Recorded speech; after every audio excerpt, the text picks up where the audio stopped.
Tila hindi pa rin nauubo sa mga motoristang nakikipagtalo kapag nahuhuli ng MMDA sa clearing operation. Nakatutok si Mark Salazar. Marami ng reklamo sa hanay ng mga vulcanizing shop na ito sa tramo sa Pasay. Nasa bangketa ang negosyo kaya nasa kalsada ang customer. Mga customer tuloy ang unang tinikitan. Yung kailangan sa driver siya, naghanap buhay para tapos yung sa sandali-sandali lang Sana kung talagang pumarada ako, yun, hindi sana. Nakaparada na nga kayo, ano pa gagawin natin? Kung iniiwanan ko, nakaandar pa ho. Kinakutan naman ang gamit pang vulcanize sa mga nasa bangketa para hindi sila makapag-operate. Bakit ganun naman lang ang ginagawa niyo? Pwede naman kayo makiusap sa amin eh.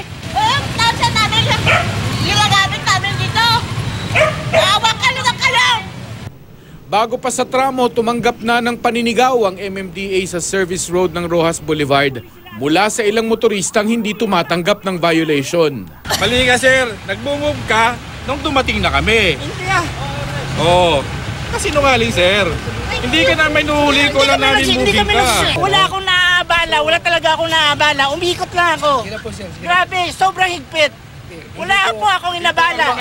Mas madali raw ang trabaho ng Task Force Special Operations kapag unattended ang illegally parked vehicle. At least, hila lang sila ng hila nang walang pumapalag. Tila sanay na rin sa clearing operation sa mga ambulant vendor sa service road dahil imbis na makiusap o makipagsigawan sa MMDA, inaagapan na lang nila ng pagtakas. Ang mga inaabutan hindi na nakikipagtalo.